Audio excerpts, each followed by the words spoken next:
Movie के start में हम एक फैमिली को देखते हैं जो कि एक बीच पर आए हुए थे। इस फैमिली में टोटल 4 लोग होते हैं, हस्बैंड, वाइफ, उनकी बड़ी बेटी और उनका छोटा बेटा जिसका नाम ओली होता है। ओली की सिस्टर अपने फादर के पास जाती है जो कि रात का डिनर बना रहे होते हैं। इसके बाद वो रात का खाना खाते हैं और फिर आपस में कुछ बातें करके अपने टेंट में सोने के लिए चले जाते हैं। नेक्स्ट मॉर्निंग ओली के पेरेंट्स उसे घुमाने के लिए कहीं पर लेकर जा रहे होते हैं और यहाँ पर वो ओली की सिस्टर को भी उनके साथ चलने के लिए कहते हैं, जिस पर वो लड़की उन्हें कहती है कि मैं नहीं जा रही, मैं यहीं पर रुकूंगी। इसके बाद ओली की सिस्टर अपने पेरेंट्स को रोक लेती है उनकी एक पिक्चर क्लिक करने के लिए और इनकी पिक्चर क्लिक कर लेती है। इसके बाद ओली के पेरेंट्स ओली को वहां से लेकर चले जाते हैं और तभी ओली की सिस्टर को वहां पर किसी की प्रेजेंस का एहसास होता है।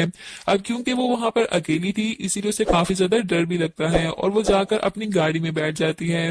अब थोड़ी ही देर बाद उनकी गाड़ी के पीछे एक और गाड़ी आकर रुकती है और इस गाड़ी में से एक लड़का निकलता है और इस लड़के का नाम जर्मन होता है।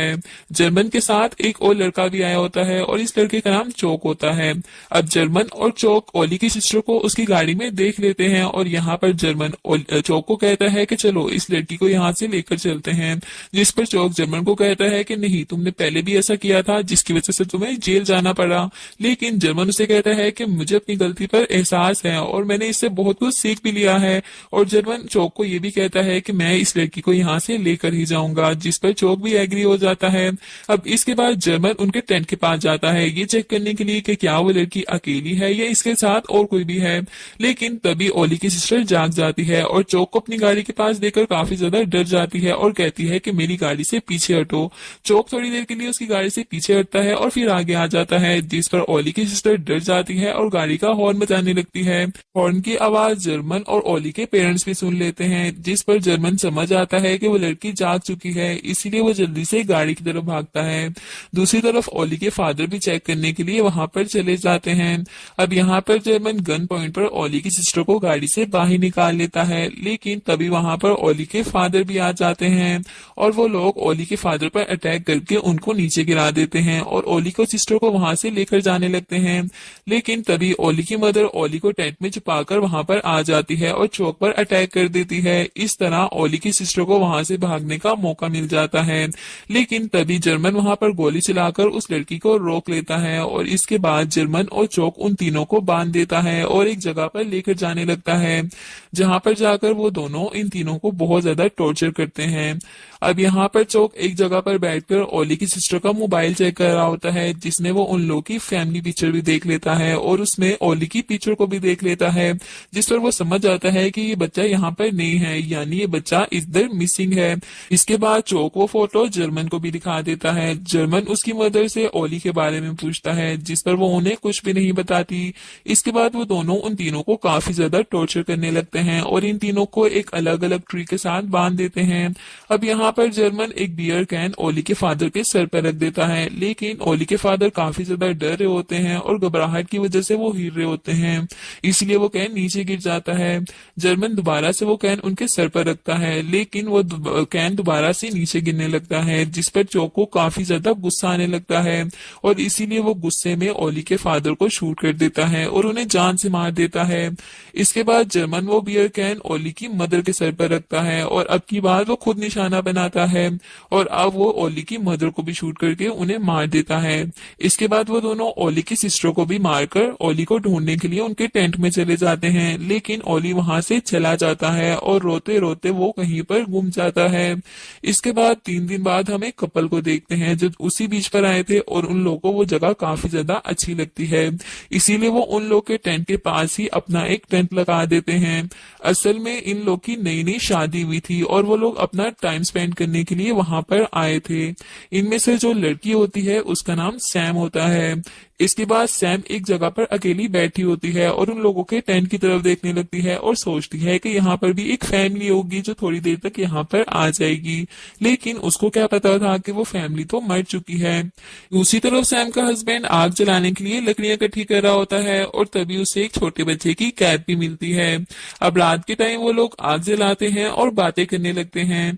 नेक्स्ट मॉर्निंग जब सैम की आंख खुलती है तो वो फिर से उस टेंट की तरफ देखती है और सोचती है कि अब इस टेंट टेंट में रहने वाली फैमिली अब तक तो वापस आ गई होगी, इसीलिए वो चेक करने के लिए टेंट के पास जाती है और अपने हस्बैंड को भी बुला लेती है।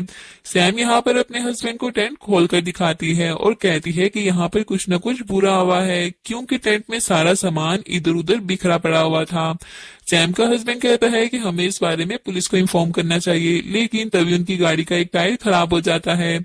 सैम का हस्बैंड गाड़ी का टायर चेंज करने लगता है कि तभी उसे सैम के चिल्लाने की आवाज आती है। सैम का हस्बैंड जब सैम के पास जाता है तो सैम उसे जमीन पर पड़ा हुआ ओली दिखाती है। सैम का हस्बैंड चेक करता है तो ओली जिंदा था, इसीलिए वो लोग उसे उठा लेते हैं और अपने साथ ले जाते हैं।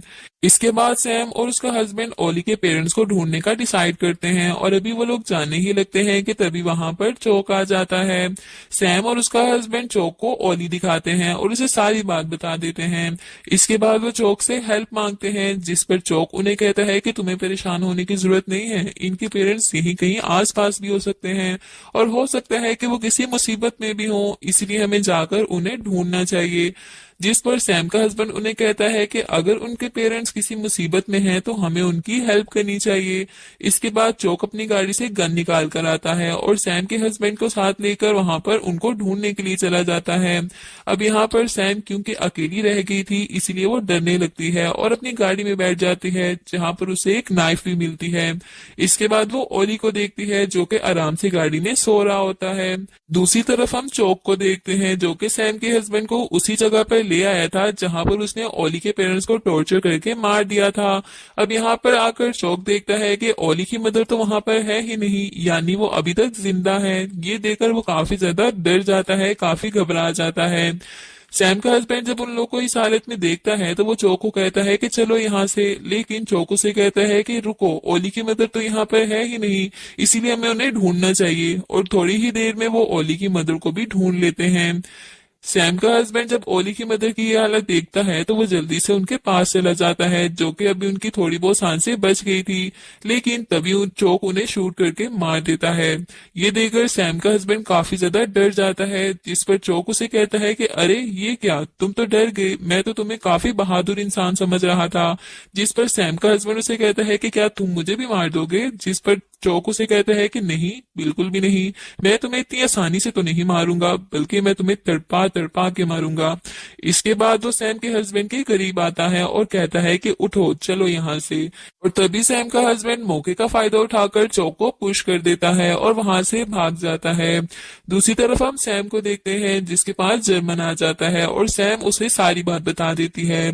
जर्मन ये बात सुनकर अपनी गाड़ी से गन निकाल कर ले आता है और जब सैम जर्मन के हाथ में गन देखती है तो डर जाती है और जल्दी से गाड़ी में जाकर बैठ जाती है। जर्मन सैम के पास आता है और उसे गाड़ी से बाहर आने का कहता है, लेकिन जब सैम गाड़ी से बाहर नहीं आती तो जर्मन खुद ही गाड़ी का शीशा तोड़कर गाड़ी को खोलने की कोशिश करने लगता है और तभी सैम उसी नाइफ के साथ जर्मन पर अटैक कर देती है, जिससे जर्मन को काफी चोट आती है और जर्मन अपना ब्लड रोकने की कोशिश करने लगता है। और तभी सैम मौके का फायदा उठाकर ओली को लेकर वहां से भाग जाती है और जब जर्मन सैम को भागते हुए देखता है तो वो अपना डॉग सैम के पीछे लगा देता है।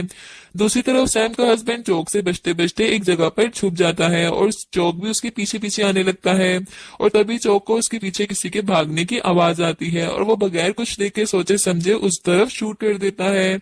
और जब वो उस तरफ जाता है चेक करने के लिए तो वो देखता है कि जिसको उसने शूट किया वो कोई और नहीं बल्कि जर्मन होता है, जो कि गोली लगने की वजह से डर से चिल्ला रहा होता है। गोली मारने पर चोक जर्मन से माफी मांगता है और तभी उसे ओली के रोने की आवाज आती है, इसीलिए वो छुपके छुपके जाकर सैम को ढूंढ लेता है।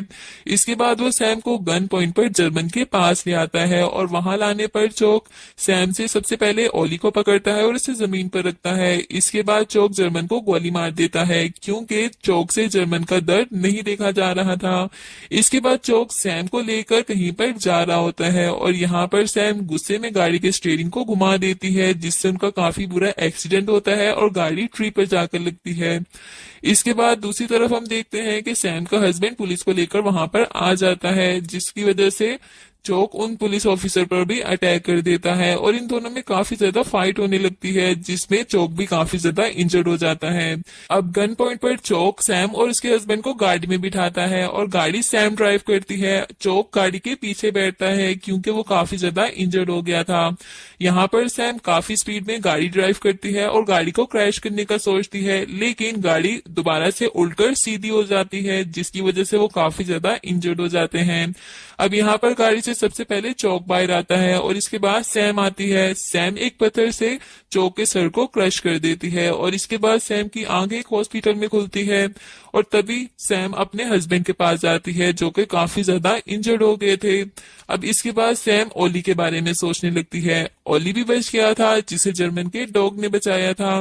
अब यहाँ पर सैम ओली को अडॉप्ट करने का सोचती है और इसी के साथ ये मूवी यहीं पर एंड हो जाती है। थैंक